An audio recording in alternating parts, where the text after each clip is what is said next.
नमस्कार दोस्तों, हर हर महादेव, जय शिव शंकर। आप सभी का हार्दिक स्वागत है हमारे यूट्यूब चैनल में। आखिर क्या कारण है जिस वजह से आपकी खुशियों को नज़र लगती है? कितनी भी आप कोशिश क्यों ना कर ले, लेकिन आपसे जलने वाले आपका कोई भी कार्य पूरा नहीं होने देते हैं।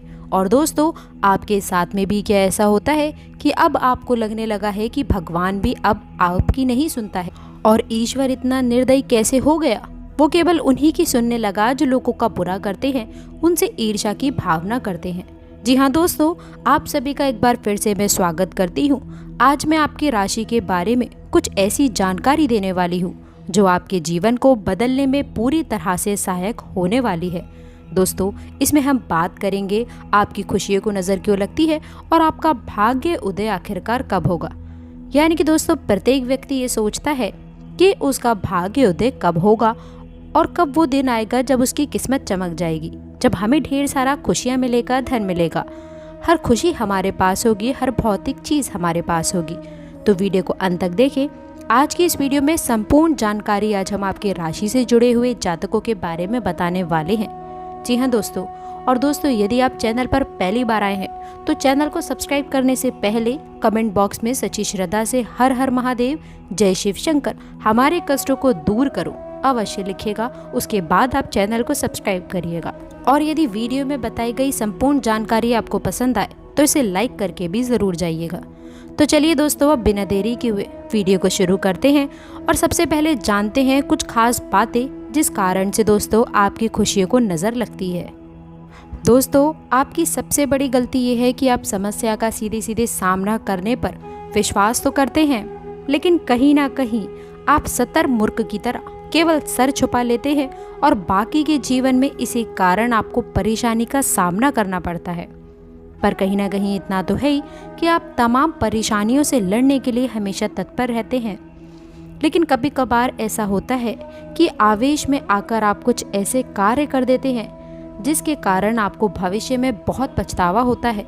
कहीं ना कहीं आपको ऐसा लगता है कि इतनी बड़ी गलती आपने कैसे कर दी। दोस्तों, एक ये भी कारण है जो आप लोग कहीं ना कहीं आप लोग की खुशियों को नज़र लग जाती है या फिर आप अपनी खुशियों को नज़र स्वयं लगवा देते हैं। दूसरा सबसे बड़ा कारण ये है कि आप अपनी इम्पॉर्टेंट यानी कि जो सीक्रेट्स बातें होती हैं, जो आपकी रहस्यमयी बातें होती हैं, हर बातें सबके सामने उजागर नहीं करी जाती हैं। कभी कभार आप बहुत प्रसन्न होते हैं, बहुत खुश होते हैं, इसी खुशी में आकर आप अपने बड़े राज, अपने दिल के गहरे राज, आप ऐसी चीज़ें लोगों को बता देते हैं जो आपको किसी को नहीं बताना चाहिए। बाद में दोस्तों, यही वो लोग होते हैं जो आपकी इन कमज़ोरियों का फ़ायदा उठाते हैं। इसलिए ऐसे लोगों से आपको सावधान रहना है। तीसरी चीज़ जो हम आपको बताते हैं दोस्तों, वो ये है कि लोग आप पर बुरी नज़र रखते हैं। यानी कि कभी कभार जब आप अपने जीवन में सफल हो रहे होते हैं, आगे बढ़ रहे होते हैं, तो कहीं ना कहीं लोग आपकी खुशियों को नज़र लगा देते हैं। सबसे बड़ा यही कारण होता है कि ईश्वर आपके साथ में कहीं ना कहीं होते हुए भी नहीं हो पाता है, आपका साथ नहीं दे पाता है। इसलिए इन महत्वपूर्ण सावधानियों को आपको रखना बहुत आवश्यक है। तो चलिए दोस्तों, अब आगे बढ़ते हैं। लेकिन आपने अभी तक चैनल को सब्सक्राइब नहीं किया है तो सब्सक्राइब करें। आगे जानते हैं कि आखिरकार आपकी मन की मुरादें कब पूरी होने वाली हैं। देखिए दोस्तों, किसी भी कार्य को पूर्ण करने के लिए कर्म प्रधान होता है। यानी कि कर्म तो यानी कि कार्य तो व्यक्ति को करने ही होते हैं, तभी जाकर उसको सफलता प्राप्त होती है। और ये जो राशि है दोस्तों, आपकी राशि है, आप सोच कर चलिए कि आपकी राशि है वो बड़ी महाप्रकोप राशि बनने वाली है। जी हाँ दोस्तों, आपको बता दें कि कोई भी राशि क्यों ना हो, लेकिन उसे कर्म तो करना ही पड़ेगा। भगवान कहते हैं कि यदि आपको मैं थाली में भोजन सजा कर देता हूँ तो उसे आपको अपने हाथों से स्वयं ही ग्रहण करना होगा। इसलिए आपको अपने कार्य को सर्वोपरि रखना है, सबसे आगे रखना है। जी हाँ दोस्तों, इसके साथ ही आपको बता दें कुछ शनि का भी प्रकोप होता है, पर वो कहीं ना कहीं आपको अच्छे रिजल्ट्स भी देते हैं। यानी कि दोस्तों, यदि आप काम करते हैं, आप ईमानदारी से अपने काम करते हैं और किसी भी तरह की कोई धोखेबाजी नहीं करते हैं, तो दोस्तों आपको रिजल्ट भी उतने ही अच्छे देखने को मिलते हैं।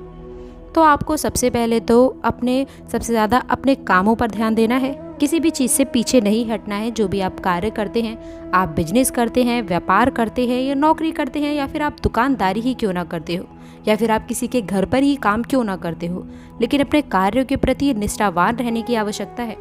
तो उसी में आपको लगे रहना है, उससे पीछे नहीं हटना है। तब भाग्य भी आपका मजबूत होगा, भाग्य उदय होगा।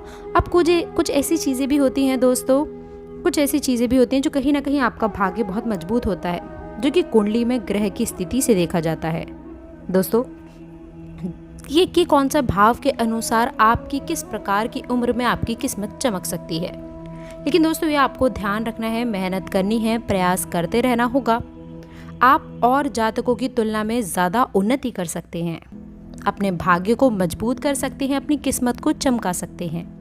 जी हाँ दोस्तों, साथ में भाग्य उदय होने के भी, भाग्य को प्रबल करने के भी कुछ खास उपाय हैं जो बहुत शुभ होते हैं आपकी राशि के जातकों के लिए। उन उपायों को भी आप अपने और कम प्रदान तो बने ही बने दोस्तों। शनि बहुत अच्छे रिजल्ट देते हैं यदि व्यक्ति अपने काम पर ध्यान देता है। छोटी छोटी चीज़ें हैं यदि आप जिन्हें आप समझ लेंगे तो जीवन में कभी मात नहीं खाएंगे और आपको अपने जीवन में कामयाबी अवश्य देखने को मिलेगी। सबसे पहले ये याद रखना है कि आपको अपने आप से दूसरों से कम नहीं आंकना है, यानी कि जो भी दूसरा व्यक्ति कर सकता है वह आप भी कर सकते हैं। ज़्यादा संकोची नहीं होना है, क्योंकि दोस्तों आपकी राशि के जातक कभी कभार अपने निर्णय को लेकर या बातों को लेकर कहीं ना कहीं संकोच यानी कि घबराने लगते हैं। तो ये बहुत नकारात्मक प्रभाव पड़ता है कि किसी भी चीज़ को नेगेटिविटी से लेना कि आप ये नहीं कर सकते हैं। यदि आप प्रयास करेंगे तो आप हर कार्य को कर पाएंगे जो सामने वाला व्यक्ति है, जो दूसरे व्यक्ति हैं। तो आप लोग को अपनी संकोच छोड़नी है और हर काम में आपको कामयाबी अवश्य मिलेगी। दोस्तों दूसरा, आपकी राशि के जो जातक होते हैं वो सबसे अधिक बुद्धिमान माने जाते हैं। लेकिन हाँ, एक चीज़ याद रखिए, इन्हें गुस्सा बहुत जल्दी आता है। यानी कि दोस्तों बुद्धि तो बहुत होती है लेकिन कहीं ना कहीं गुस्से में मंद बुद्धि वाले कार्य कर बैठते हैं। लेकिन इसका प्रयोग यदि सही तरीके से किया जाए तो बहुत लाभ मिलेगा, क्योंकि मन कहीं ना कहीं विचलित है, कभी एक काम में लगता है तो कभी दूसरे काम में लग जाता है। इसलिए फोकस रहना है अपने काम की तरफ, यानी कि जहाँ पर भी आप लगे हैं, जिस कार्य को कर रहे हैं उसी काम पर ध्यान देना होगा। ऐसा नहीं कि एक को छोड़कर आप दूसरा कार्य करना चालू कर दें। इसलिए ज़्यादातर दोस्तों जो आपकी राशि के जातक हैं जो फेलियर पाते हैं वो केवल इसी कारण से पाते हैं कि वो कहीं ना कहीं एक कार्य करते हुए एक साथ दूसरे काम की तरफ फिर तीसरे काम की तरफ वो मुड़ जाते हैं। आपको इस चीज़ पर फोकस रहना है, तब आप देखेंगे आपकी मेहनत रंग लाएगी और आप कामयाब भी ज़रूर ही होंगे। कुंडली के हिसाब से देखूं दोस्तों कि हर राशि का एक वर्ष होता है कि जब जिन जिन वर्षों में आपका भाग्य उदय होता है। और दोस्तों ये आपके भाग्य भाव से देखा जाता है, आपकी कुंडली के भावों से देखा जाता है। और जहाँ तक आपकी राशि के लोगों की बात है या फिर दोस्तों आपकी योग्यों की बात है, तो दोस्तों आपका भाग्य उदय होने के जो वर्ष होते हैं वो 25वें वर्ष से प्रारंभ होते हैं। यानी कि 25वें वर्ष में भाग्य उदय होगा, इसके बाद 28वें वर्ष में भाग्य उदय होगा। जीवन के तो वर्ष हैं, इसमें कुछ ना कुछ उपलब्धियां आपको अवश्य मिलेंगी। तो इसलिए दोस्तों भविष्य में लाभ पाने के लिए कोई भी शॉर्टकट नहीं अपनाएं, अपने कार्यों पर ध्यान दें, तो ये आपके लिए खास रहेगा। तो चलिए दोस्तों, इसके साथ ही अब मैं बात करती हूँ कुछ ऐसी सावधानियों के बारे में जो आपको रखने की बेहद ही आवश्यक है, बहुत ज़रूरी है। दोस्तों जिन लोगों के अंदर कोई कला है, यदि आपके अंदर कोई कला है और आपके अंदर कोई भी स्पेशल एक्टिविटी है या फिर दोस्तों आपके अंदर कोई भी कला है, तो दोस्तों आपको उसको अग्रसर करना है, जैसे कि सिंगिंग, डांसिंग, कुछ भी हो। तो दोस्तों उसके लिए आपको तैयार रहना चाहिए। तो दोस्तों ऐसे ही कार्य करते रहिए, आगे बढ़ते रहिए।